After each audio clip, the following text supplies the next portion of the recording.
नमस्कार दोस्तों, civil service institute में एक बार फिर से आप सभी का स्वागत है। तो फिजिक्स का आज ये दूसरा सेशन होगा। पहले के दो जो टॉपिक्स हैं उनको हम कर चुके हैं, जिसमें कि फिजिकल क्वांटिटी, वेक्टर क्वांटिटी, ये सारा, और फिर मैकेनिक्स का टॉपिक था।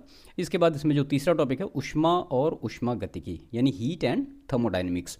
अब जो इंपॉर्टेंट चीज़ें हैं जो परीक्षाओं में पूछी जाती हैं, इस बार के पीसीएस में एक प्रश्न आया था, ये इस फार्मूले से रिलेटेड एक प्रश्न आया था पीसीएस में। अगर आपने पेपर देखा होगा तो याद होगा, उसमें फ़ारेनहाइट को लेकर के था और सेल्सियस, फ़ारेनहाइट और सेल्सियस दोनों के बीच में एक कॉम्बिनेशन निकालना था कि क्या था। ठीक है। और बीपीएससी में ओम लॉ जो था, ओम का नियम, उससे रिलेटेड एक प्रश्न आया था। ठीक है, तो वो अभी आगे के टॉपिक में हम देखेंगे। तो वन बाय वन सारी चीज़ों को देख लेते हैं। देखिए, हीट क्या होता है, तो मतलब वस्तु का तापमान, उसमें निहित आंतरिक ऊर्जा का परिणाम होता है, और इसी जो इंटरनल एनर्जी को ही हम क्या कहते हैं, इसको हम हीट कहते हैं। सिंपल डेफिनेशन आप सभी को पता होगी। ठीक है, हम आते हैं जो तापमापन होता है, यानी थर्मोमेट्री। अब थर्मोमेट्री कितने टाइप के होते हैं, तो थर्मोमेट्री जो पहला है वो है द्रव तापमापी। द्रव तापमापी में कंसेप्ट ये होता है कि तापमान परिवर्तन के साथ द्रव के आयतन में परिवर्तन होता है, और इसी से हम उसके टेम्परेचर को मापते हैं। तो दो टाइप का जो लिक्विड है यूज किया जाता है, एक तो एल्कोहल है, दूसरा पारा है। तो एल्कोहल को जब यूज किया जाता है तो ये -114 डिग्री सेंटीग्रेड तक इसका जो गलनांक या हिमांक पॉइंट होता है, और पारा जो है वो मानव शरीर का ताप नापने के लिए, आप सभी जानते हैं, जो थर्मामीटर यूज होता है, डॉक्टर्स यूज करते हैं। तो ह्यूमन टेम्परेचर कितना होता है, 37 डिग्री सेंटीग्रेड। अगर आप उसको फ़ारेनहाइट में कन्वर्ट करेंगे तो 98.6 डिग्री फ़ारेनहाइट। दोनों ही फैक्ट लास्ट ईयर परीक्षाओं में पूछे गए हैं। कितना होता है, सेल्सियस में भी पूछा गया है और फ़ारेनहाइट में भी पूछा गया, तो दोनों आपको पता होनी चाहिए। इसके बाद जो दूसरा तापमापी है उसको हम कहते हैं स्थिर आयतन गैस तापमापी, यानी कंस्टेंट वैल्यूम गैस थर्मोमीटर। इसका अगर कंसेप्ट देखें तो वही तापमान में परिवर्तन करने पर स्थिर आयतन व गैस के दाब में परिवर्तन हो जाता है, तो उसी को स्थिर आयतन गैस तापमापी कहते हैं। अब इसमें हाइड्रोजन को लेके, नाइट्रोजन को लेके और हीलियम को लेके अलग अलग टेम्परेचर तक चीज़ों को नापा जाता है। अगर हाइड्रोजन है तो -200 डिग्री सेंटीग्रेड से 500 डिग्री सेंटीग्रेड तक कवर करेगा। अगर 1500 डिग्री तक का कवर करना है तो आपको उसमें नाइट्रोजन लेना पड़ेगा। और हीलियम जब होगा तो -200 से लेके -268 डिग्री तक का ये कवर करेगा। 500 डिग्री से ज़्यादा हाइड्रोजन को कवर नहीं कर सकते, क्योंकि हाइड्रोजन डिफ्यूज होने लगता है, यानी इसका विसरण होने लगता है। ये भी परीक्षा में एक बार प्रश्न पूछा गया है। इसके बाद दूसरा है प्लेटिनम प्रतिरोध तापमापी। तो इससे 1000 डिग्री तक का जो टेम्परेचर होता है उसको हम मापते हैं। ताप युग्म तापमापी है, तो -200 से लेके 1600 डिग्री तक का टेम्परेचर इस पे हम मापते हैं। इसके बाद है संपूर्ण विकिरण उच्च तापमापी। ये स्टीफन के नियम पे रिलेटेड है, E प्रोपोर्शनल टू T⁴। तो इससे जो है -800 से लेके 3000 डिग्री तक का टेम्परेचर संपूर्ण विकिरण उच्च तापमापी से हम माप सकते हैं।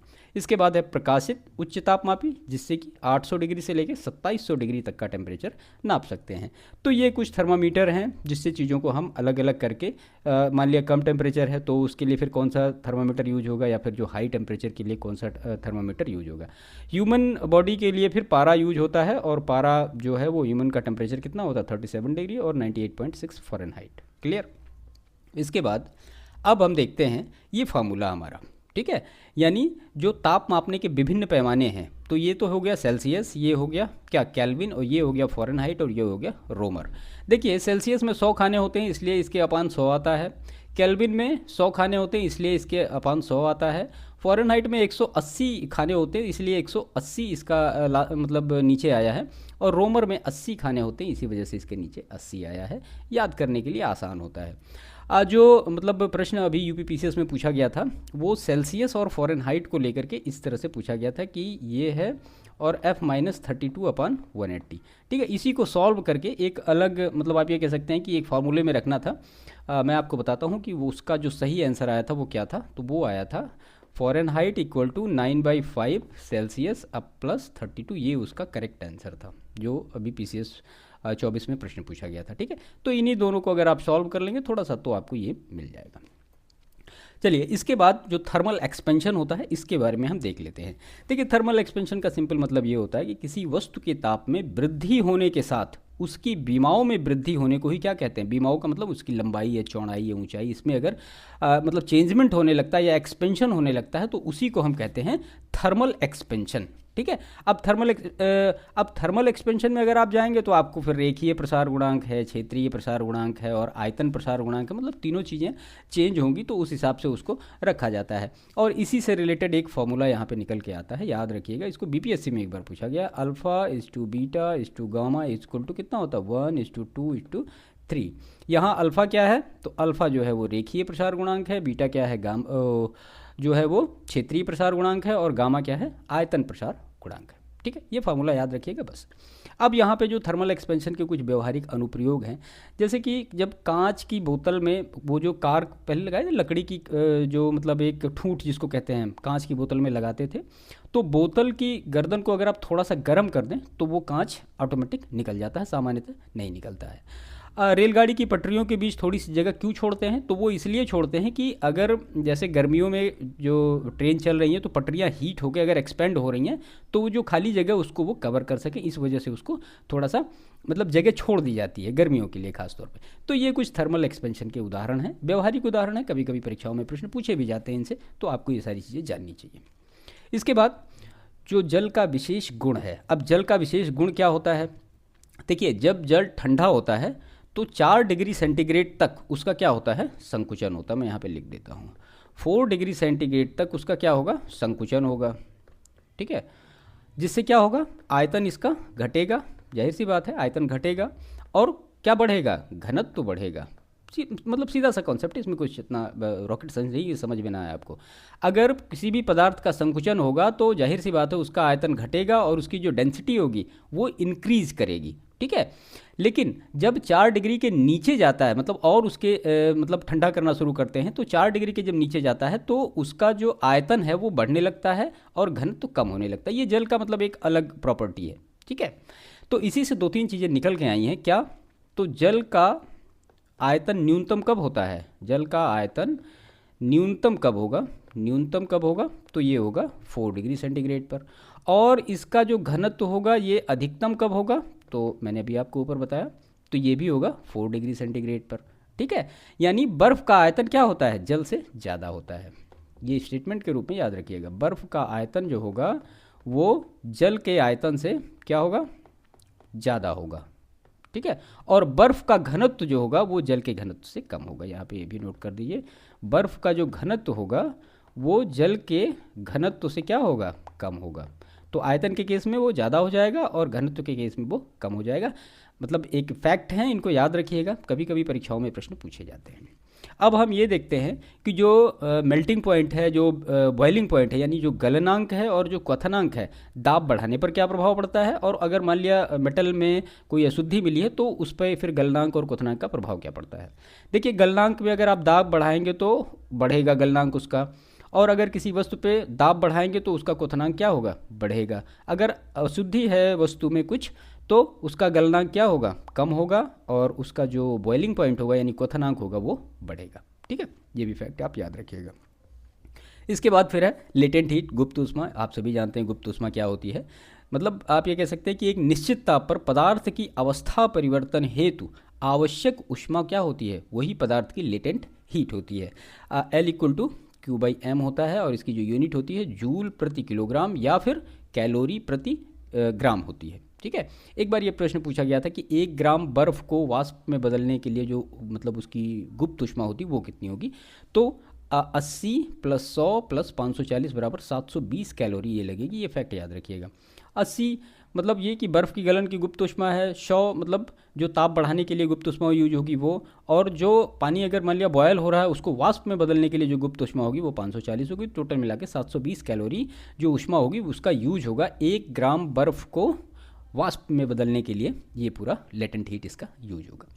इसके बाद है वेपोराइजेशन। आप सभी जानते हैं वेपोराइजेशन के बारे में कि मतलब अगर किसी द्रव की खुली सतह पर द्रव का गैस अवस्था में परिवर्तन हो जाना, यही क्या होता है वेपोराइजेशन होता है। और इसका कुछ पर्टिकुलर एग्जांपल्स हैं जो उदाहरण हैं जो आपको जानने चाहिए। देखिए, शरीर से पसीना सूखने के दौरान वाष्पीकरण के लिए ऊष्मा त्वचा से प्राप्त की जाती है, जिससे शरीर को ठंडा रखने में मदद मिलती है। अब कूलर की बात करें तो कूलर में हवा जो होती है वाष्पीकरण के कारण ही ठंडी होती है। तीसरी चीज़ अगर आप देखें तो मिट्टी के घड़े या सुराही में जब पानी रखा जाता है तो जो पानी होता है वो ठंडा किस लिए होता है, वो वेपोराइजेशन के कारण ही ठंडा होता है। ठीक है, तो ये कुछ पर्टिकुलर व्यवहारिक उदाहरण थे जो कि वेपोराइजेशन से रिलेटेड थे। ठीक है, इसके बाद हम आते हैं ट्रांसफॉर्मेशन ऑफ हीट, ऊष्मा का स्थानांतरण। बहुत इंपॉर्टेंट कॉन्सेप्ट है, इससे प्रश्न पूछे जाते हैं। तो चालन है, संवहन है और विकिरण है। देखिए, चालन क्या होता है? चालन का मतलब ये होता है कि किसी वस्तु के भिन्न भिन्न भागों का ताप क्या होगा, भिन्न भिन्न होगा। ठीक है, मतलब आप ये कह सकते हैं कि यहाँ छोटे छोटे कण होते हैं, तो एक कण ये गर्म होगा, फिर दूसरा होगा, फिर तीसरा होगा, तो जो मतलब एक हीटिंग ट्रांसफ़र होगा वो एक मतलब स्टेप बाय स्टेप होगा या चालन के थ्रू होगा। इसी को हम कहते हैं कंडक्शन या फिर चालन। ठीक है, अब इसके अगर आप कुछ व्यवहारिक उदाहरण देख लें तो मतलब ये होता है कि सर्दियों में मान लिया लोहे तथा लकड़ी की अगर कुर्सियाँ बनी हैं तो आप लोहे की कुर्सी छुओगे तो आपको बहुत ठंडा लगेगा, लकड़ी की कुर्सी छुओगे तो आपको थोड़ा कम ठंडा लगेगा। अब इसमें कारण ऐसा क्यों होता है? तो लोहा क्या होता है, लोहा सुचालक होने के कारण हमारे शरीर से जो ऊष्मा होता है वो संचरण आसानी से कर लेता है, इसी वजह से वो ज़्यादा ठंडा फील होता है। लकड़ी नहीं कर पाता, लकड़ी कुचालक होता है ऊष्मा का, इस वजह से ये ठंडा गर्म फील होता है हमें। ठीक है, अब मान लिया शीत ऋतु में अब एक मोटा कंबल ओढ़ने की अपेक्षा अगर आप 2-3 पतले पतले कंबल ओढ़ें तो आपको ठंडी कम लगेगी। क्यों, ऐसा क्यों है भाई? तो वायु जो होता है वो ऊष्मा की कुचालक होती है, इसी वजह से 2-3 जो लेयर होती है उनको जब क्रॉस करेगी तो हवा थोड़ा कम अंदर जाएगी और मोटे कंबल की अपेक्षा एक ही बार हवा उसको क्रॉस करनी पड़ेगी। ठीक है, तो ये कुछ बेसिक एग्जाम्पल थे कंडक्शन के। इसके बाद है संवहन यानी कन्वेक्शन। तो संवहन क्या होता है? तो देखिए, द्रव तथा गैस में अणु एक स्थान से दूसरे स्थान की ओर गति करने के लिए स्वतंत्र होते हैं, जिसमें क्या होता है कि पदार्थ के कण एक स्थान से दूसरे स्थान की ओर गति करने लगते हैं और इसी क्रिया को हम क्या कहते हैं, कन्वेक्शन या संवहन। अब संवहन दो प्रकार के होते हैं, एक तो नेचुरल कन्वेक्शन होता है, दूसरा फोर्स्ड कन्वेक्शन होता है। अगर इसके आप कुछ व्यवहारिक उदाहरण देख लें तो जो अर्थ है ना, अर्थ का जो एटमॉस्फेयर है वो कन्वेक्शन के द्वारा ही गर्म होता है, बेसिक सा एग्जाम्पल है।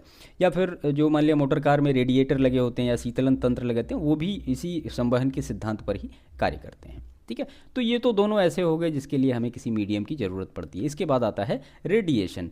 तो ऊष्मा स्थानांतरण की एक ऐसी विधि है जिसमें किसी भी माध्यम की आवश्यकता नहीं होती है, यानी गर्म वस्तु से ऊष्मा विद्युत चुंबकीय तरंगों के रूप में क्या होती है, वो गति करती रहती है। ठीक है, अब एग्जाम्पल अगर इसका आप देखें तो सूर्य की ऊष्मा जैसे कि पृथ्वी तक पहुंचती है तो कैसे पहुंचती है, वो रेडिएशन के थ्रू ही पहुंचती है ना।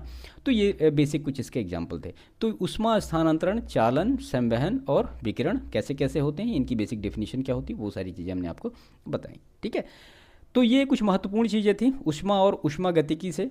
इसमें आप एक दो चीज़ें और देख लीजिए, जैसे कि फर्स्ट लॉ ऑफ थर्मोडाइनमिक्स है, इंपॉर्टेंट है प्रश्न। इससे तो डायरेक्ट नहीं पूछा गया लेकिन इससे जो एप्लीकेशन है वो पूछे गए हैं। तो फर्स्ट लॉ ऑफ थर्मोडाइनमिक्स इससे प्रश्न पूछे गए हैं। इसका डेफिनेशन अगर कहें तो किसी निकाय को दी गई ऊष्मा का कुछ अंश निकाय की आंतरिक ऊर्जा में वृद्धि करने पर होता है, बाकी जो शेष बचता है वो किस पे काम करता है, वो उसके परिवेश पर टोटल काम करता है। और ऊष्मा गतिकी का जो प्रथम नियम है ये ऊर्जा संरक्षण के नियम की ही अभिव्यक्ति है। ठीक है, तो फर्स्ट लॉ ऑफ थर्मोडायनेमिक्स, और फर्स्ट लॉ ऑफ थर्मोडायनेमिक्स ही मतलब इससे रिलेटेड जैसे कि रेफ्रिजरेटर है तो ये इसी से रिलेटेड है, या फिर रेफ्रिजरेटर हीट पंप है, वो सारा इसी के एप्लीकेशन पे काम करता है। तो ये कुछ बेसिक चीज़ें थी ऊष्मा और ऊष्मा गतिकी से। देखिए मतलब प्रश्न जो हैं ऐसा नहीं कि इनसे नहीं पूछे जाते हैं। आप देखिए यहाँ पे बेसिक सा प्रश्न है, ये छोटा सा एक प्रश्न है, यही आया हुआ था, है ना। और अगर फिजिक्स का एक और देखें तो हमने मैकेनिक्स में जो देखा था एक एवरेज वेलोसिटी पूछा था 2v1v2 upon v1 plus v2, ये प्रश्न भी मतलब फिजिक्स से ही पूछा गया है। बीपीएससी में आप जाएंगे तो ओम के लॉ से जो रेजिस्टेंस को निकाल के पूछा गया था कि रेजिस्टेंस में कैसे क्या होता है। तो देखिए जो प्रश्न होते हैं वो इसी टाइप के प्रश्न पूछे जाते हैं, बेसिक कंसेप्ट से प्रश्न पूछे जाते हैं, बहुत हाई फाई प्रश्न नहीं पूछे जाते हैं। लेकिन ये है कि हमें उनके बारे में चीज़ों को समझना पड़ेगा कि कैसे होता है। ठीक है, अब जैसे यहाँ पे है लेटेंट हीट के बारे में, तो लेटेंट हीट क्या होती है इसकी डेफिनेशन आपको आनी चाहिए, इसका यूनिट क्या होता है ये भी आपको आना चाहिए, है ना। तो प्रिपरेशन में यही सारी चीज़ों का बेसिक ध्यान देना पड़ता है। ऐसा कोई बहुत हाई फाई चीज़ नहीं पूछ ली जाती है कि सामान्यतः बुकों में मिले ही ना वो।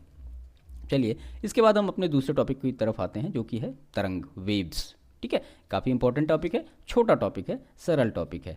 देखिए वेव्स क्या होती हैं कि किसी माध्यम या निर्वात में एक बिंदु से दूसरे बिंदु तक ऊर्जा का स्थानांतरण करने वाले डिस्टरबेंस को क्या कहा जाता है, उसी को तरंग कहा जाता है। यानी जो ऊर्जा का स्थानांतरण करने वाले विक्षोभ जिसको कहते हैं, ठीक है, तो विक्षोभों को ही क्या कहा जाता है, उनको वेव्स कहा जाता है। अब जो तरंगे होती हैं वो दो प्रकार की होती हैं, एक तो होती है यांत्रिक तरंगे और दूसरा होता है विद्युत चुंबकीय तरंगे। यांत्रिक तरंगे अगेन टू पार्ट में डिवाइड होती हैं, एक होता है अनुप्रस्थ, दूसरा होता है अनुदैर्ध्य। तो अनुप्रस्थ का मतलब ये है कि संचरण की दिशा में लंबवत कंपन करते हैं ये, ठीक है, यानी संचरण की दिशा में ऐसे ऐसे कंपन करते हैं, तो इनको हम कहते हैं अनुप्रस्थ वेव्स, ठीक है। जैसे कि जल तरंगे हैं उनका उदाहरण, या फिर आप कह सकते हैं जो भूकंपीय तरंगे होती हैं वो भी एक अनुप्रस्थ तरंगे ही होती हैं, ठीक है। और अनुदैर्ध्य तरंगे क्या होती हैं कि जो इसके माध्यम के कण होते हैं वो तरंग संचरण की दिशा में कंपन करते हैं, ठीक है, यानी ऐसे ऐसे वो कंपन करते रहते हैं, ठीक है। तो ये सारा दोनों का डिफरेंस था अनुप्रस्थ और अनुदैर्ध्य तरंगों के बारे में। अब जो भूकंपीय तरंगें होती हैं वो क्या होती है, तो वही भूकंप के कारण पृथ्वी की तहों में संचारित होने वाली तरंगों को भूकंपीय तरंगे कहते हैं। ये कई टाइप की होती हैं, पी तरंगे हैं, एस तरंगे हैं और एल तरंगे हैं। ये सारी तरंगे होती हैं, जियोग्राफी में आपने इनको अच्छी तरीके से पढ़ा होगा कि जो पॉइंट ऑफ वेव्स क्या होता है और सारी चीज़ों को। इसके बाद हम देखते हैं विद्युत चुंबकीय तरंगे। तो इससे प्रश्न कई बार पूछे गए हैं। तो विद्युत चुंबकीय तरंगे क्या होती हैं, तो वे तरंगे जिन्हें संचरण के लिए किसी भौतिक माध्यम की आवश्यकता नहीं होती। तो यहाँ लिख दीजिए किसी भौतिक माध्यम की आवश्यकता ना हो, वो वहाँ पे ट्रैवर्स करती हैं विद्युत चुंबकीय तरंगे। और यांत्रिक तरंगों के लिए तो जाहिर सी बात है भौतिक माध्यम की आवश्यकता के बिना ये चल ही नहीं पाएंगे, है ना। अब इसके उदाहरण में गामा किरणें हैं, एक्स किरणें हैं, पराबैंगनी किरणें हैं, दृश्य प्रकाश है, अवरक्त किरणें हैं, सूक्ष्म तरंगे हैं और फिर रेडियो तरंगे। ये सारी कैसी तरंगे हैं, ये सब विद्युत चुंबकीय तरंगे हैं, ठीक है। तो जो गामा तरंगे होती हैं उनका जो तरंग दैर्ध्य होता है, मैं यहाँ नोट कर देता हूँ, 10⁻16 मीटर से ले करके 10⁻10 मीटर तक का होता है। इनका उपयोग वही चिकित्सा में जो मतलब कैंसर कोशिकाओं को नष्ट करने के लिए गामा रेज का यूज़ किया जाता है। इसके बाद एक्स रेज है। तो एक्स रेज की जो मतलब वेवलेंथ होती है वो 10⁻13 मीटर से लेकर के 10⁻8 मीटर तक होती है, ठीक है। इनका भी उपयोग वही मतलब चिकित्सा के रूप में होता है और डायग्नोस्टिक टेक्निक्स के लिए इनका यूज किया जाता है। जैसे कि हम एक्सरे कराते हैं तो वही सारी वेव्स इसमें काम करती हैं। एक्स किरणों के उत्पादन की सामान्य विधि किसी धात्विक लक्ष्य पर उच्च ऊर्जा के इलेक्ट्रॉनों की बौछार करता है, ठीक है। इसके बाद जो है वो है अल्ट्रावायलेट वेव्स यानी पराबैंगनी किरणें। इनका जो वेवलेंथ होता है वो होता है 6×10⁻10 मीटर से लेकर के कितना 4×10⁻7 मीटर तक होता है, ठीक है। तो अल्ट्रावायलेट रे ये होती हैं। और अल्ट्रावायलेट रेज जो होती हैं वो 3 टाइप की होती हैं, ए होता है, बी होता है और सी होता है। तीनों की जो वेवलेंथ होती हैं अलग अलग होती हैं, जिसमें से अल्ट्रावायलेट ए जो है वो अर्थ पे पहुंचता है और अल्ट्रावायलेट बी और सी थोड़ा डेंजरस होते हैं, ये अर्थ पे बहुत कम आ पाते हैं, वैसे नहीं आते हैं।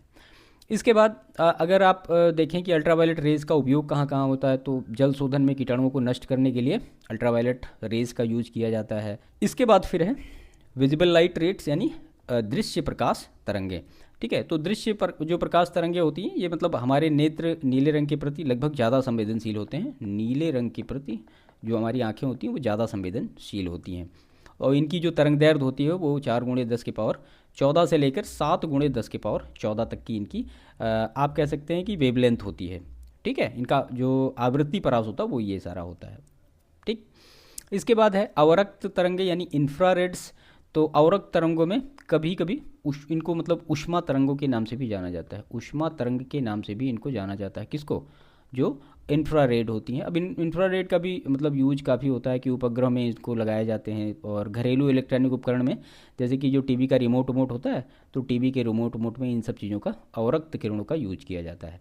इसके बाद सूक्ष्म तरंगे। तो ये लघु तरंग दैर्ध्य वाली रेडियो तरंगे इनको कहा जाता है और ये रडार प्रणाली में यूज होती हैं, ठीक है। और माइक्रोवेव ओवन में भी इनका यूज किया जाता है। मोबाइल फ़ोन के वाईफाई में भी इनका प्रयोग किया जाता है, किसका, तो माइक्रोवेव्स का, ठीक है। देखिए यही सारी प्रश्न छोटे छोटे करके पूछे जाते हैं फिजिक्स में।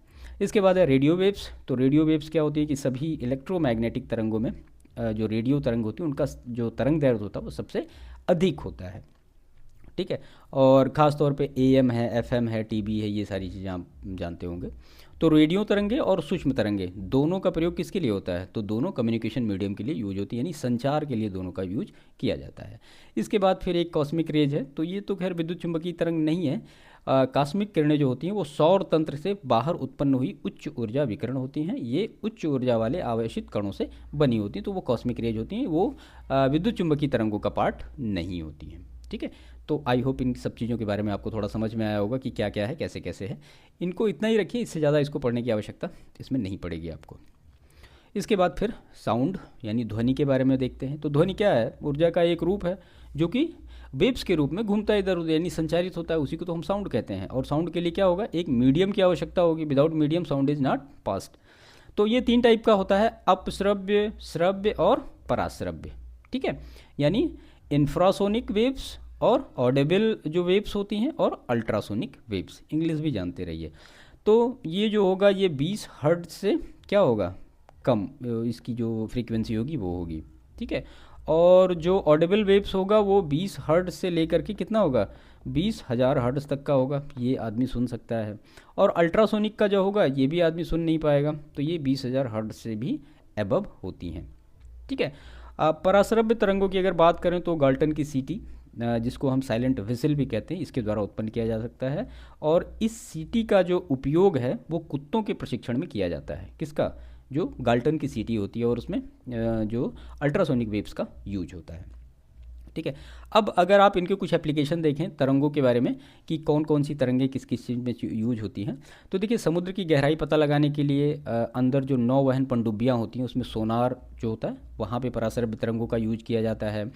जो कीमती कपड़े हैं, वायुयान है, घड़ियाँ, इनसे जो धूल हटाई जाती है उसके लिए फिर अल्ट्रासोनिक वेव्स का यूज किया जाता है। और जैसे कि फिर अल्ट्रासाउंड मशीन है, इकोकार्डियोग्राफी है, सोनोग्राफी है, अल्ट्रासोनोग्राफी, इन सब चीज़ों में भी अल्ट्रासोनिक वेव्स का ही यूज़ किया जाता है। कीड़ों को नष्ट करने के लिए किया जाता है, छिपी वस्तुओं को खोजने के लिए किया जाता है। और जो दरवाजे होते हैं, स्वचालित दरवाजे होते हैं, वहाँ भी मतलब अल्ट्रासोनिक वेव्स का ही यूज किया जाता है। और कभी कभी पानी को गर्म करने के लिए भी अल्ट्रासोनिक वेव्स का यूज किया जाता है। तो ये सारे पराश्रव्य तरंगों के एप्लीकेशन हैं, इनके बारे में आप अच्छी तरीके से याद रखिएगा। इसके बाद है स्पीड ऑफ साउंड। अब देखिए आप ये जानते हैं कि जो साउंड की स्पीड होती है वो अलग अलग मीडियम में अलग अलग होती है। विदाउट जो मीडियम होगा पॉसिबल तो नहीं है साउंड, लेकिन अगर मान लिया एल्यूमिनियम है, एल्यूमिनियम में जो साउंड की स्पीड क्या होगी, आयरन में साउंड की स्पीड क्या होगी, नॉर्मल अगर वाटर है वहाँ पे साउंड की स्पीड क्या होगी, इस तरह से। तो इसको हम 2-3 कैटेगरी में यहाँ पे डिवाइड कर लेते हैं। पहला ठोस है, और दूसरा जो है वो द्रव है, और तीसरा गैस है। अब इसमें आप इसके अकॉर्डिंग देख लेंगे, मैं आपको बता देता हूँ। तो ठोस में सबसे ज़्यादा जो होगा वो एल्यूमिनियम में होगा। तो एल्यूमिनियम में लगभग 6,500 मीटर प्रति सेकंड की स्पीड से चलेगी। और द्रव की अगर बात करें तो जो समुद्री जल होगा, समुद्री जल में सबसे ज़्यादा होती है। और अगर गैस में देखें आप तो हाइड्रोजन में सबसे ज़्यादा ध्वनि की चाल होती है। ये जो है एक मतलब नॉर्मल स्टेज पे 25 डिग्री सेंटीग्रेड की बात मैं कर रहा हूँ। अगर टेम्परेचर चेंज होगा तो यहाँ पे जो स्पीड है साउंड की वो भी बदली जा सकती है। ठीक है, अब इसके बाद हम देखते हैं कि ध्वनि की चाल पर ताप का प्रभाव क्या पड़ेगा, दाब का प्रभाव क्या पड़ेगा, घनत्व का प्रभाव क्या पड़ेगा, और आर्द्रता का प्रभाव क्या पड़ेगा। देखिए ध्वनि की चाल पर ताप का प्रभाव होगा कि अगर मान लिया किसी मीडियम का आपने टेम्परेचर बढ़ा दिया तो उसमें जो ध्वनि की चाल होगी वो क्या होगी, ऑटोमेटिक इंक्रीज हो जाएगी।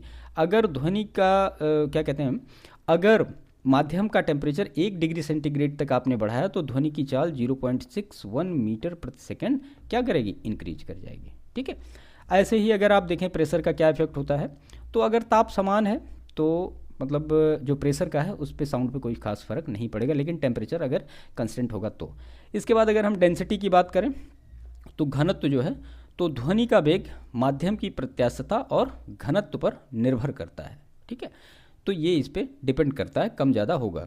इसके बाद अगर हम देखें आर्द्रता पर जो होगा वो साउंड का क्या प्रभाव होगा, तो जल वाष्प का घनत्व शुष्क वायु के घनत्व से क्या होगा, कम होगा। इसका मतलब ये हुआ कि वायु में जब आर्द्रता बढ़ती है, जब आर्द्रता बढ़ेगी तो ध्वनि की चाल भी ऑटोमेटिक बढ़ेगी। इसलिए पानी वानी बरसा रहता, कोई कुछ आवाज़ देता तो काफ़ी दूर तक जाती है। ठीक है, तो ये कुछ बेसिक इसके लक्षण हैं। इसके बाद हम देखते हैं जो कैरेक्टरिस्टिक्स ऑफ साउंड, यानी ध्वनि के अभिलक्षण क्या क्या होते हैं। ठीक है, अब इसमें 2-3 चीज़ें हैं, तीव्रता या प्रबलता जिसको इंटेंसिटी या लाउडनेस कहते हैं, उसके बाद फिर तारत्व है, उसके बाद फिर टिम्बर यानी गुणता है। एक एक के बारे में छोटा छोटा हम समझ लेते हैं। देखिए किसी एकांक क्षेत्रफल से प्रति सेकंड गुजरने वाली ध्वनि ऊर्जा को क्या कहा जाता है? उसको कहा जाता है ध्वनि की तीव्रता। ठीक है, यानी जो ऐसी ध्वनि जो कि कानों में सही जा सके। अब यहाँ पे एक चीज़ जो अक्सर पूछी जाती है, मैं यहाँ पे नोट डाउन कर देता हूँ। ठीक है, अगर साधारण बातचीत है, साधारण बातचीत, तो इसके लिए जो मतलब तीव्रता होगी वो 30 से 40, और ज़ोर से अगर बातचीत कोई कर रहा है तो उसके लिए ध्वनि की तीव्रता 50 से 60 हो जाएगी, डेसिबल है। और इसके बाद अगर मान लिया मोटर चल रहा है, विद्युत मोटर चल रहा है, तो उसके लिए 110 डेसिबल हो जाएगा। सायरन है तो सायरन के लिए फिर 110 और 120, और उसके बाद फिर जेट अगर उड़ रहा है तो उसकी जो ध्वनि होगी वो 140 से 150, और उसके बाद फिर यंत्र है, कारखाने, कोई फैक्ट्री है, तो वहाँ पे 100 से लेकर 120 तक का होगा ये। ठीक है, तो ये कुछ ध्वनि की तीव्रता है, डेसिबल है, इन सारी चीज़ों में इसको मापा जाता है। देखिए डेसिबल जो होता है वो बेल का 10वां भाग होता है, और इसी में हम जो ध्वनि होती है इसकी माप करते हैं। ठीक है, इसके बाद जो नेक्स्ट फैक्ट है इसमें है, इसको हम कहते हैं तारत्व। तो किसी ध्वनि की आवृत्ति को मस्तिष्क किस प्रकार अनुभव करता है उसको हम कहते हैं तारत्व। अब तारत्व के कारण ही ध्वनि मतलब या तो मोटा होगा, या ध्वनि का मतलब जो ध्वनि फील करने वाला वो या तो मोटा होगा या फिर तीक्ष्ण होगा काफ़ी, जो कि मतलब कभी ऐसा लगता है कि कानों में सहा नहीं जाता, तो वो सारी चीज़ें वो उसका तारत्व डिसाइड करता है। ठीक है, इसके बाद फिर है गुणता या टिम्ब्रे। तो ध्वनि का वह लक्षण जो समान प्रबलता और तारत्व की दो ध्वनियों में अंतर करने में सहायक होता है उसको हम कहते हैं गुणता, जिसको कि टोन कहते हैं। अगर मान लिया कोई हारमोनियम बज रहा है तो उसमें अलग अलग टोन आपको सुनाई देगी, तो वो हमें जो सुनाई देती है वो गुणता की वजह से अलग अलग इसको सुनाई देती है। इसके बाद है डॉपलर इफेक्ट। तो डॉपलर इफेक्ट क्या होता है कि तरंग स्रोत तथा प्रेक्षक के मध्य सापेक्षिक गति के कारण प्रेक्षक को तरंग की आवृत्ति क्या होता है? बदली हुई प्रतीत होती है। तरंग की आवृत्ति में इस आभासी परिवर्तन को ही क्या कहा जाता है? इसको डॉपलर इफेक्ट कहा जाता है। देखिए अगर आप इसको उदाहरण से समझें तो मान लिया जब ट्रेन है वो सीटी बजाते हुए जब आती है तो उसकी ध्वनि क्या होती है? तीक्ष्ण सुनाई पड़ती है, और जब ट्रेन दूर चली जाती है तो वो जो आवाज़ होती है सीटी की वो थोड़ा मोटी प्रतीत होती है। ठीक है, इसके बाद इसमें नेक्स्ट है रिफ्लेक्शन ऑफ साउंड, जो कि ध्वनि का परावर्तन इसको कहते हैं। ठीक है, यानी किसी सतह से टकराकर ध्वनि का वापस आना ही उसको क्या कहा जाता है? उसको परावर्तन कहा जाता है। ये सारी चीज़ें आपको ऑप्टिक्स यानी प्रकाश में भी यही सारी चीज़ें पढ़नी है। तो वापस आना मतलब ध्वनि का परावर्तन कहा जाता है। अब ध्वनि तरंगों का जो तरंग दैर्ध्य होता है वो क्या होता है? ज़्यादा होता है, इसलिए ध्वनि तरंगों के परावर्तन के लिए बड़े आकार के अवरोध की आवश्यकता होती है। जैसे मान लिया पहाड़ है, दीवार है, आप बोलेंगे तो वापस आ जाएगा। तो इसमें आती है दो चीज़ें, एक तो इको होता है और एक होता है अनुरणन। तो इको का मतलब ये है कि भाई ध्वनि का परावर्तन जो है वो मूल ध्वनि के कितने समय बाद सुनाई देगा, है ना? तो जो मस्तिष्क हमारा होता है वो ध्वनि की संवेदना लगभग 0.1 सेकेंड तक बनी रहती है। तो प्रतिध्वनि सुनने के लिए किसी परावर्तक पृष्ठ की न्यूनतम दूरी कितनी होनी चाहिए? ये सब प्रश्न पूछे गए हैं पहले। प्रतिध्वनि सुनने के लिए परावर्तक पृष्ठ की न्यूनतम दूरी कितनी होनी चाहिए? अब मतलब कि ध्वनि की जो चाल है वो कितनी है? 346 मीटर प्रति सेकेंड है, 25 डिग्री सेंटीग्रेड में मैं बता रहा हूँ आपको। और ध्वनि द्वारा वायु 0.1 सेकेंड में चली गई दूरी, तो टोटल मिला के अगर आप देखेंगे तो यहाँ पे 17.3 मीटर आएगा, यानी 17 मीटर के आसपास होनी चाहिए न्यूनतम दूरी, तो आपको ये सुनाई देगा। ठीक है, इसके बाद जैसे चमगादड़ है, मतलब जो अंधकार होता है वहाँ पे, ये कौन सी ध्वनि उत्सर्जित करते हैं? तो पराध्वनि तरंगे उत्सर्जित करके ही अपनी सारी चीज़ों को सर्च कर पाते हैं। इसके बाद है अनुरणन। इसका मतलब होता है कि किसी हाल में ध्वनि स्रोत के बंद हो जाने के उपरांत भी ध्वनि का कुछ देर तक सुनाई देना उसका अनुरणन कहलाता है। ठीक है, और वह समय जिसके दौरान यह ध्वनि सुनाई देती रहती है वो उसका क्या होता है? वो अनुरणन काल होता है। अब मान लिया किसी हाल का जो अनुरणन काल है वो 0.8 सेकेंड है, तो वक्ता द्वारा अगर मान लिया जो भाषण दिया जा रहा है वो करेक्ट जो लोग सुन रहे हैं उनको स्पष्ट सुनाई नहीं देगा। इसीलिए मतलब जो ऑडिटोरियम हॉल होते हैं वहाँ पे पर्दे लगाए जाते हैं जिससे कि ये सब सारी चीज़ें अराइज ना हो। इसके बाद ध्वनि का अपवर्तन। तो ध्वनि तरंगे एक माध्यम से दूसरे माध्यम में जाती हैं और अपने पथ से विचलित हो जाती हैं, इसी को कहा जाता है क्या? उनका अपवर्तन कहा जाता है। अब अगर आप उदाहरण देखें तो ध्वनि के अपवर्तन के कारण ही जो ठंडी रातें होती हैं वहाँ पे ध्वनि दूर तक जाती है ना, और दिन में जो वो आवाज़ होती है, साउंड होता है, वो कम दूरी तक जाता है। तो ये ध्वनि के अपवर्तन का ही कारण है। इसके बाद है ध्वनि का अनुनाद। तो ध्वनि का अनुनाद मतलब किसी वस्तु की प्राकृतिक आवृत्ति जब कार्यरत आवृत्ति बल के आवृत्ति के बराबर हो जाती है तो मतलब कंपन का आयाम अधिकतम हो जाता है और इसी घटना को हम क्या कहते हैं, अनुनाद कहते हैं। इसके बाद फिर ध्वनि का व्यतिकरण है यानी इंटरफेरेंस। तो जब दो ध्वनि तरंगे किसी माध्यम में संचरित होते हुए किसी बिंदु पर मिलती हैं तो ध्वनि ऊर्जा का पुनर्वितरण वहाँ से हो जाता है, यानी ये फैल जाती हैं चारों तरफ। इसी को हम कहते हैं इंटरफेरेंस ऑफ साउंड। और इसके बाद फिर लास्ट में है इसका ध्वनि का विवर्तन, मतलब ध्वनि तरंगे किसी अवरोध से टकराती हैं तो अवरोध के किनारों से मुड़ के, जैसे मान लीजिए यहाँ से टकराई और ये ध्वनि तरंगे जा रही हैं तो ये ऐसे ऐसे करके किनारों से मुड़कर आगे बढ़ती हैं और इसी परिघटना को क्या कहते हैं, ध्वनि का विवर्तन कहते हैं।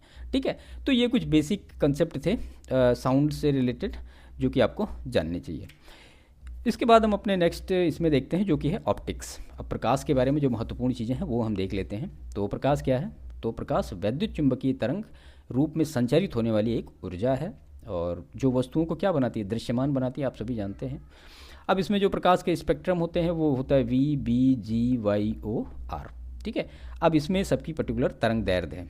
तो जो वी का तरंग दैर्ध्य है वो है कितना, 1-2 लिख देता हूँ, 380 से लेके 450, और आर का जो है वो 620 से लेके 750। यानी जो रेड कलर है उसका सबसे ज़्यादा होगा प्रकाश स्पेक्ट्रम और जो बैगनी कलर होगा उसका प्रकाश जो स्पेक्ट्रम होगा वो कम होगा। ठीक है, इसके बाद प्रकाश की चाल। अब प्रकाश की चाल जो है वो डिफरेंट मीडियम में डिफरेंट होती है। हम जो जानते हैं 2.99 इंटू 10⁸ मीटर प्रति सेकेंड स्क्वायर, या फिर इसको माना जाता है 3 इंटू 10⁸ मीटर प्रति सेकेंड स्क्वायर। तो ये कहाँ माना जाता है, ये निर्वात में है प्रकाश की चाल। ठीक है, अब अगर पानी में आप जाओगे तो पानी में आपको मिलेगा 2.25 गुणे 10⁸ मीटर प्रति सेकेंड स्क्वायर। और ऐसे ही कांच में अगर आप देखोगे जल की प्रकाश की चाल कितनी है तो वहाँ पे 2 इंटू 10⁸ मीटर प्रति सेकेंड। ठीक है, तो ये जो है प्रकाश की चाल है। अब सूर्य से पृथ्वी तक पहुँचने में प्रकाश कितना समय लेता है आप सभी लोग जानते हैं। आप हमें कमेंट करके बताइएगा कि कितना टाइम लगता है सूर्य का प्रकाश पृथ्वी तक पहुँचने में। ठीक है, इसके बाद फिर प्रकाश का परावर्तन है, मतलब ये कि प्रकाश किसी अगर चिकने पृष्ठ पर पड़ती है तो वो फिर से दूसरी तरफ रिफ्लेक्ट हो जाती है। और यही 2-3 कंसेप्ट निकल के आते हैं। एक तो जो प्रकाश की किरण पड़ रही है उसको आपतित किरण कहते हैं, और जो मुड़ के उधर जा रही है उसको परावर्तित किरण कहते हैं। बीच में अवलंब होता है और इसको हम कहते हैं क्या, आपतन कोण, और इसको कहते हैं परावर्तन कोण। ठीक है, और ये आपका परावर्तक पृष्ठ है। इसी बेसिस पे मतलब जो परावर्तन के नियम आते हैं वो निकाले जाते हैं कि परावर्तन कोण क्या होता है, आपतन कोण क्या होता है, ये सारी चीज़ें उसमें डिफरेंट टाइप की चीज़ें होती रहती हैं। इसके बाद फिर प्रकाश का अपवर्तन, वो सारी चीज़ें आपने पहले देख रखी हैं। जैसे साउंड के केस में अपवर्तन कैसे होता है ऐसे इसमें भी होता है, ज़्यादा कुछ इसमें खास नहीं है। हाँ, कुछ चीज़ें इसमें पूछने वाली हैं वो मैं आपको यहाँ पे बता देता हूँ। बाकी और डिटेल में आपको पढ़ना हो तो एनसीईआरटी पढ़ लीजिए, सारी चीज़ें अच्छी तरीके से आपको क्लियर हो जाएंगी। देखिए, अवतल दर्पण और उत्तल दर्पण, अवतल दर्पण और उत्तल दर्पण, इन दोनों के उपयोग के बारे में पूछा जाता है। उत्तल दर्पण, ठीक है, तो अवतल दर्पण के उपयोग में मतलब जिसकी टार्च है, सर्च लाइट है और वाहनों के हेडलाइट्स में जो प्रकाश का शक्तिशाली समानांतर किरण पुंज प्राप्त करने में अवतल दर्पणों का यूज होता है। और सेविंग जो मिरर्स होते हैं वहाँ पे अवतल दर्पणों का यूज होता है। जो मतलब दांत विशेषज्ञ डेंटिस्ट होते हैं वो दांतों को बड़ा देखने के लिए भी अवतल दर्पण का यूज करते हैं। और जो मतलब सौर भट्टी होती है वहाँ भी परावर्तक के रूप में अवतल दर्पण का ही यूज होता है। ऐसे ही उत्तल दर्पण के बारे में अगर आप देखें तो वाहनों के जो साइड व्यू मिरर्स होते हैं वहाँ पे उत्तल दर्पण का प्रयोग होता है। और वाहन के अंदर जो मतलब होता है शीशा, वो होता है वो सामान्य दर्पण होता है। और बाकी बाहर के दोनों किनारों पर जो होगा उत्तल दर्पण का प्रयोग होता है, जो कि साइड व्यू मिरर होते हैं। ठीक है, स्ट्रीट लैंप्स जो होते हैं वहाँ पे भी उत्तल दर्पण का ही प्रयोग किया जाता है, क्योंकि जो प्रकाश होता है उसको फैला देता है उत्तल दर्पण, और जो अवतल दर्पण होता है वो जो रेज होती हैं उनको सिकोड़ देता है, यानी कम में कर देता है। ठीक है, तो ये कुछ बेसिक डिफरेंस थे इसके बारे में, तो वो सारी चीज़ें आपने पढ़ी होंगी यहाँ पे। इसके बाद हम देख लेते हैं प्रकाश का वर्ण विक्षेपण। ठीक है, तो इसमें देखिए एक प्रिज्म की सहायता से आप सारी चीज़ों को निकाल सकते हैं। जो चीज़ें पूछने वाली हैं वो मैं आपको बता रहा हूँ। ठीक है, अब यहाँ से ये जो लाइट जाएगी सबसे ऐसे ऐसे निकल के आएगी, तो ये 7 कलर निकल के आएंगे। ठीक है, तो यहाँ पे सबसे ज़्यादा जो मतलब कम विक्षेपित होगा वो होगा रेड कलर, और सबसे ज़्यादा जो विक्षेपित होगा वो कौन सा होगा, वो होगा बैंगनी कलर। ये याद रखिएगा, प्रश्न इससे पूछे जाते हैं कि दृश्य स्पेक्ट्रम में लाल रंग का जो तरंग दैर्ध्य होता है सबसे ज़्यादा होता है, और अपेक्षाकृत सबसे कम विक्षेपित होता है, यानी सबसे कम विचलित होता है। और बैगनी का जो तरंग दैर्ध्य है वो सबसे कम होता है और इसी वजह से ये सबसे ज़्यादा विचलित होता है। ये ROARO 2016 में प्रश्न पूछा गया है। ठीक है, सीधा सीधा प्रश्न पूछा गया है कि सबसे ज़्यादा विक्षेपण किसका होगा, तो सबसे ज़्यादा विक्षेपण बैगनी का होगा। क्यों होगा? क्योंकि उसकी जो वेवलेंथ है वो सबसे कम है, और वेवलेंथ अगर ज़्यादा होगी तो उसका विक्षेपण सबसे कम होगा। ठीक है, एक चीज़ यहाँ पे रेनबो के बारे में देखते हैं। तो सूर्य के प्रकाश का जल की बूंदों द्वारा वर्ण विक्षेपण कर दिया जाता है, और अपवर्तन, परावर्तन, पूर्ण आंतरिक परावर्तन, इन सारी चीज़ों के प्रभाव से फिर हमें इंद्रधनुष दिखाई देता है। देखिए, इंद्रधनुष जो है वो सदैव सूर्य के विपरीत दिशा में ही दिखाई देता है। ठीक है, और दोपहर के समय इंद्रधनुष दिखाई नहीं देगा। कभी कभी क्या होता है कि एक साथ दो इंद्रधनुष बनते हैं, जिसमें से एक क्या होगा, चमकीला होगा, तो दूसरा पहले से मतलब धुंधला होगा जो पहला बना हुआ है। और चमकीले इंद्रधनुष को क्या कहा जाएगा, प्रारंभिक इंद्रधनुष। इसमें लाल रंग जो होगा वो बाहर की तरफ होगा। ठीक है, और धुंधले में जो होगा उसको द्वितीयक इंद्रधनुष कहा जाएगा, और इसमें लाल रंग अंदर की तरफ होगा। तो ये बेसिक कंसेप्ट हैं, इनको सब थोड़ा सा ऐसे ही याद रखा करिए। इसके बाद फिर इंटरफेरेंस ऑफ लाइट, मतलब वो सब पहली चीज़ें आपने पढ़ी हैं। इसका अगर मैं एप्लीकेशन देखूं यहाँ पे, तो साबुन के बुलबुलों का रंगीन दिखाई देना वो प्रकाश का व्यतिकरण के कारण होता है। जल की सतह पर फैले तेल की परत का रंगीन दिखाई देना वो भी प्रकाश के व्यतिकरण के कारण होता है। और जो CD होती है, कॉम्पैक्ट डिस्क होती है, पहले होती थी, तो ये भी जो कलर्ड फुल दिखाई देता है तो वो भी प्रकाश के व्यतिकरण के ही कारण होता है। इसके बाद प्रकाश का विवर्तन है। विवर्तन के बारे में आपने पहले ही साउंड में देखा ही कि डेफिनेशन तो सेम है, उसमें ज़्यादा कोई हुई नहीं, कि प्रकाश तरंगों के संचरण मार्ग में प्रकाश के तरंगदैर्ध्य की कोटि का अवरोध आने पर प्रकाश तरंगे अवरोध के किनारे से मुड़कर आसानी से आगे संचरण करती हैं, और इसी को प्रकाश का विवर्तन कहा जाता है। ठीक है, प्रकाश का जो तरंग दैर्ध्य होता है वो अत्यधिक कम होता है, इसलिए बड़े अवरोधों द्वारा प्रकाश को रोक लिया जाता है, वो क्रॉस नहीं कर पाती हैं। इसके बाद फिर प्रकाश का प्रकीर्णन है, यानी स्कैटरिंग ऑफ लाइट। तो इसका जो एप्लीकेशन है कि देखिए, प्रकीर्णन के कारण ही दिन में आकाश का रंग क्या दिखाई देता है, नीला दिखाई देता है। और वही अंतरिक्ष में अगर आप देखें आकाश का रंग, तो आपको क्या दिखाई देगा, तो काला दिखाई देगा, क्योंकि वहाँ पे वायुमंडल नहीं है। ये प्रश्न पूछा गया एक बार। और समुद्र का जो रंग नीला होता है वो भी प्रकीर्णन के कारण ही दिखाई देता है। सूर्योदय और सूर्यास्त के समय सूर्य का लाल दिखना भी प्रकीर्णन के कारण ही होता है। ये सब मतलब मैं आपको बता रहा हूँ बेसिक कंसेप्ट हैं, और ये प्रश्न सीधे सीधे पूछे गए। अगर आप लास्ट ईयर के प्रश्न उठा के देखेंगे तो आपको मिलेंगे। देखिए, खतरों के जो संकेत होते हैं वो लाल रंग के बनाए जाते हैं। क्यों? क्योंकि इनका जो प्रकीर्णन होता है वो सबसे कम होता है, यानी वो ज़्यादा स्कैटर नहीं करेंगे, और ज़्यादा स्कैटर नहीं करेंगे, ज़्यादा फैलेंगे नहीं, तो ज़्यादा दूर तक का वो स्पष्ट दिखाई देगा। ठीक है, तो ये कुछ बेसिक डिफरेंस थे इसके बारे में, छोटे छोटे कंसेप्ट हैं, आ जाते हैं कभी कभी परीक्षाओं में। इसके बाद फिर प्रकाश का ध्रुवण। तो प्रकाश तरंगों की प्रकृति कैसी होती है, तो वो अनुप्रस्थ टाइप की होती है, और मतलब संचरित हो रही प्रकाश तरंगों के संबंध में विद्युत क्षेत्र सदैव तरंग संचरण की दिशा में लंबवत होता है। इसी को हम कहते हैं पोलराइजेशन ऑफ लाइट। ठीक है, तो ये कुछ बेसिक चीज़ें थी जो कि आपको जाननी चाहिए। अब प्रकाश से संबंधित विभिन्न घटनाओं के कारण क्या क्या हैं, इसको मैं यहाँ पर नोट कर देता हूँ, कई बार प्रश्न पूछे गए हैं। तो पानी में पैदा हुए बुलबुले का चमकना, तो वो पूर्ण आंतरिक परावर्तन के कारण होता है। हीरे का चमकना, तो हीरे का चमकना जो है ये भी पूर्ण आंतरिक परावर्तन के कारण होता है। और जो मरीचिका रेगिस्तान में दिखाई देती है, तो वो भी पूर्ण आंतरिक परावर्तन के कारण ही होता है। और वास्तविक सूर्योदय से पहले सूर्य का दिखाई देना, ये क्या है, ये अपवर्तन है। और आकाश से समुद्र का नीला दिखाई देना, ये प्रकीर्णन है। सूर्योदय और सूर्यास्त के समय सूर्य का लाल दिखना, ये क्या है, प्रकाश का प्रकीर्णन है। और साबुन के बुलबुले का रंग बिरंगा दिखाई देना, तो ये व्यतिकरण के कारण है, अभी ऊपर ही हमने डिस्कस किया है। ठीक है, इंद्रधनुष का दिखना ये क्या है, तो इंद्रधनुष का दिखना जो है ये कई घटनाओं का मिश्रण है। जैसे कि ये वर्ण विक्षेपण से भी होता है, और परावर्तन, अपवर्तन और पूर्ण आंतरिक परावर्तन, ये सारी चीज़ें इंद्रधनुष में यूज होती हैं। तारे जो टिमटिमाते हैं, तारों का टिमटिमाना, ये किसके लिए, ये अपवर्तन इसका उदाहरण है। ठीक है, तो ये कुछ बेसिक कंसेप्ट है जो कि लास्ट ईयर पूछे गए हैं, तो आपको जानने चाहिए। इसके बाद जो नेक्स्ट इसमें टॉपिक है वो है विद्युत धारा और विद्युत चुंबकत्व। अब इसके बारे में कुछ महत्वपूर्ण चीज़ें देख लेते हैं। तो बेसिक चीज़ें हैं, चालक क्या होता है, अचालक क्या होता है, अर्धचालक क्या होता है, और अतिचालक क्या होता है, कई बार प्रश्न पूछे गए। तो कंडक्टर मतलब जिससे जो आवेश होता है वो सरलता से प्रभावित हो जाए, उसी को हम क्या कहते हैं, कंडक्टर यानी चालक। चांदी क्या है, सबसे अच्छा विद्युत सुचालक है। और उसके बाद है अचालक यानी नॉन कंडक्टर, जिनसे जो मतलब आप कह सकते हैं कि आवेश सरलता से प्रवाहित न हो, उन्हीं को हम अचालक कहते हैं, जैसे कि अभ्रक है और शुद्ध अशुद्ध जल है, ये सारे हैं।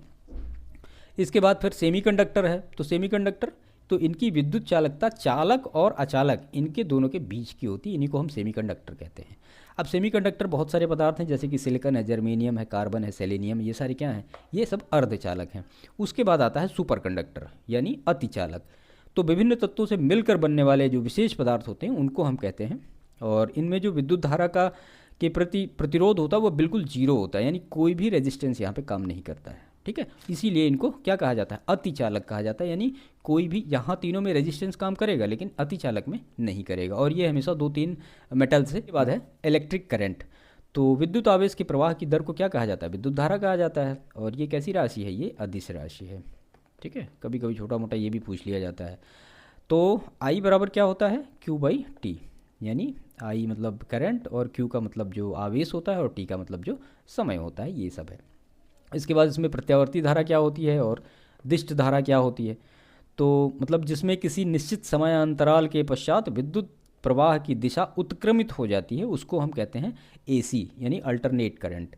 और जिसमें प्रवाह की दिशा सदैव एक सी बनी रहती है उसको हम बोलते हैं डायरेक्ट करंट। इसीलिए इसमें कहते हैं डायरेक्ट है, अल्टरनेट नहीं हो रहा है, यानी रुक के नहीं आ रहा है या उल्टा नहीं हो रहा है ना।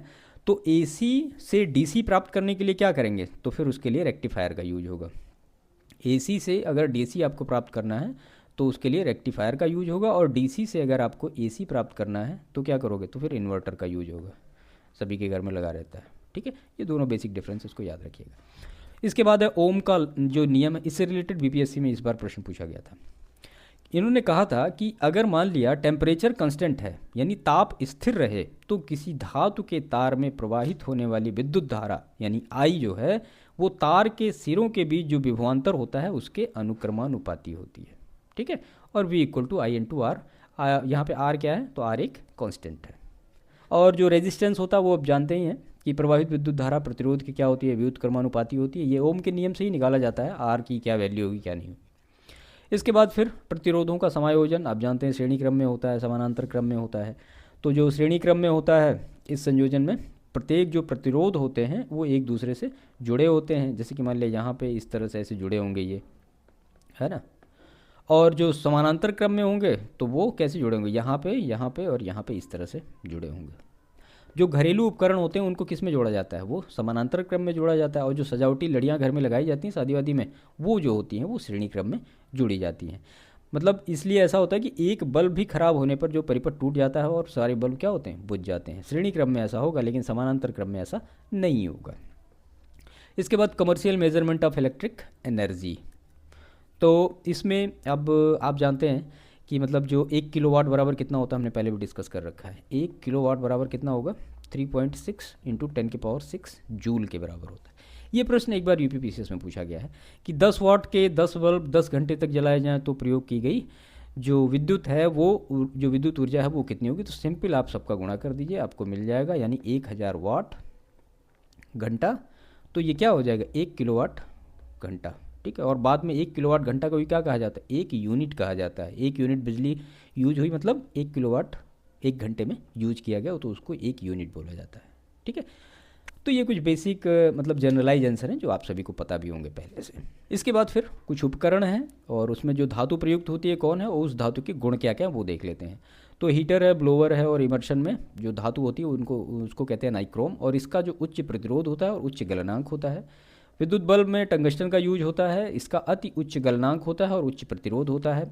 हैलोजन लाइट्स में टंगस्टन प्लस सोडियम की मिश्र धातु लगाई जाती है और सोडियम के कारण ही जो प्रकाश होता है वो पीला दिखाई देता है सड़कों पर। CFL है ट्यूबलाइट है, इसमें पारा और फास्फोर का मिश्रण यूज किया जाता है। ठीक है, देखिए अगर आप रेजिस्टेंस की बात करें तो जो नाइक्रोम का रेजिस्टेंस है वो ज़्यादा होता है टंगस्टन के रेजिस्ट्रोम से। ठीक है, लेकिन नाइक्रोम का जो मेल्टिंग पॉइंट होता है वो टंगस्टन के मेल्टिंग पॉइंट से कम होता है। तो ये दोनों फार्मूले अच्छी तरीके से समझ जाइएगा, बीपीएससी में शायद पूछा गया एक बार। ठीक है, तो ये कुछ बेसिक डिफरेंस थे जो कि विद्युत धारा और विद्युत चुंबकत्व से रिलेटेड थे। ठीक है, इसके बाद फिर हम देखते हैं जो आधुनिक भौतिक है। आधुनिक भौतिकी, इसमें प्रकाश विद्युत प्रभाव क्या होता है और आइंस्टीन के बारे में ये सारी चीज़ें कभी कभी पूछी जाती हैं। तो आधुनिक भौतिकी में मतलब वही सारी चीज़ें इलेक्ट्रॉन, प्रोटॉन, न्यूट्रॉन और जो बेसिक कुछ कॉन्सेप्ट हैं वो हम यहाँ पे डिस्कस कर लेते हैं। तो इसमें सबसे पहला यही है कि प्रकाश विद्युत उत्सर्जन यानी फोटो इलेक्ट्रिक एमिशन। इसका मतलब ये होता है कि जब किसी उपयुक्त आवृत्ति का प्रकाश किसी धातु पृष्ठ पर पड़ता है तो इलेक्ट्रॉनों का उत्सर्जन होने लगता है। ठीक है, और प्रकाश के कारण ही उत्सर्जित इलेक्ट्रॉनों को क्या कहा जाता है, तो उनको कहा जाता है प्रकाशिक इलेक्ट्रॉन।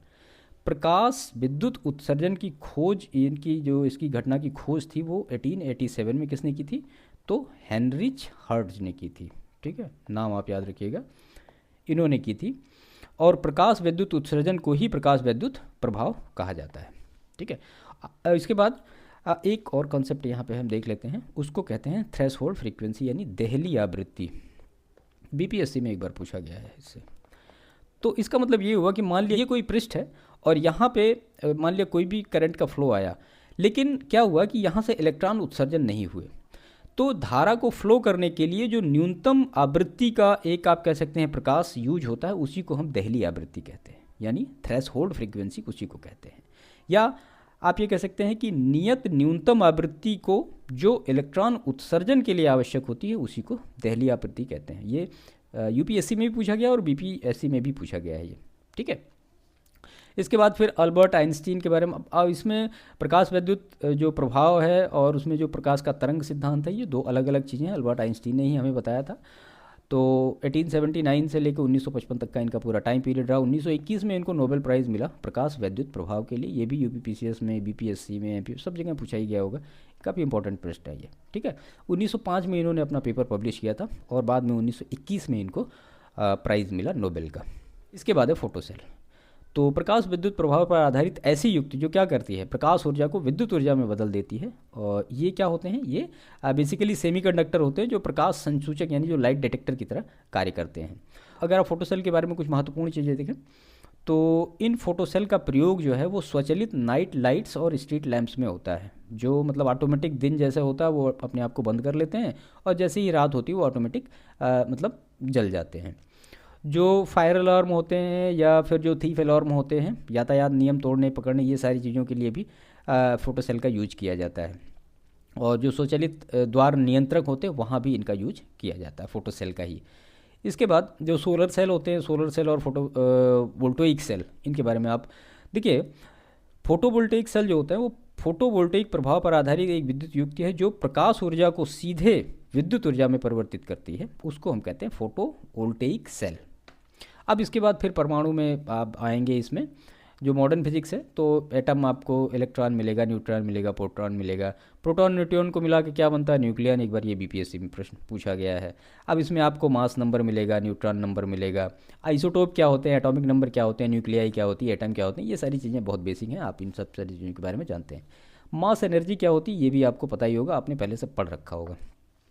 इसके बाद कुछ और महत्वपूर्ण चीज़ें इसमें जैसे कि रेडियो एक्टिविटा है या रेडियो सक्रियता या रेडियो एक्टिविता। ठीक है, तो इसकी खोज किसने करी थी, तो ए एच बैकरल ने की थी। ए एच बैकरल ने 1896 में इसकी खोज की थी और ये यूपीपीसीएस और बीपीएससी दोनों जगह पूछा गया है। अब इसमें 3 प्रकार के रेडियो एक्टिव क्षय होते हैं, अल्फ़ा होता है, बीटा क्षय होता है और गामा क्षय होता है। ठीक है, इसमें एक चीज़ और देख लीजिए कि जो न्यूक्लियर पावर प्लांट होते हैं, न्यूक्लियर पावर प्लांट, ठीक है, न्यूक्लियर पावर प्लांट में 2-3 चीज़ें हैं कि जो फ्यूल होता है यानी जो ईंधन होता है उसके लिए क्या यूज होता है, तो यूरेनियम 92-235 और यूरेनियम 92-238 इसका यूज होता है फ्यूल के रूप में यानी ईंधन के रूप में।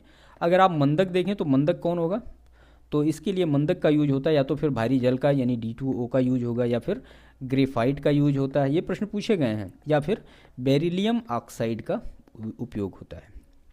ठीक है, ये मंदक की तरह प्रयुक्त होते हैं। और इसके बाद अगर इसमें देखें आपकी शीतलक, तो शीतलक क्या होता है, तो कूलेंट जिसको कहते हैं, शीतलक जो होता है उसके लिए फिर द्रवित सोडियम का यूज किया जाता है, द्रवित सोडियम का यूज ये सारी चीज़ों के लिए किया जाता है।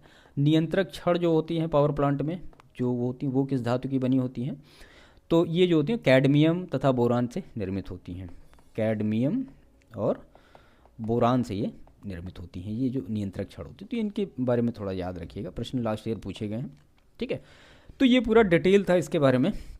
जो भी चीज़ें यहाँ पे हमने डिस्कस की, ये एनसीईआरटी और प्रीवियस ईयर के क्वेश्चंस पेपर को आपस में लेके चलने की कोशिश की है। ठीक है, देखिए फिजिक्स में आप इतना तैयार कर लेंगे तो आप ये समझिए कि एक तो लास्ट ईयर के आपके पूरे प्रश्न मिल जाएंगे। अब फिजिक्स का अभी आप यूपी जो पीसीएस का पेपर हुआ था 22 दिसंबर को, उसमें से 2 प्रश्न आए थे और दोनों प्रश्न हमने यहाँ पे आपके दिखा दिए कि हाँ ये 2 प्रश्न इस तरह से आए। ठीक है, तो आप एनसीईआरटी और प्रीवियस ईयर क्वेश्चंस पेपर को रखिए। ठीक है, ये आपके बेसिक जो एक बैकग्राउंड होगा वो कंप्लीट करा देंगे, फिर आप कोई भी एडवांस बुक लेके पढ़ेंगे आपको कोई दिक्कत उसी नहीं आएगी। पेपर कैसा भी आए आप उसको अच्छी तरीके से करने में सक्षम होंगे।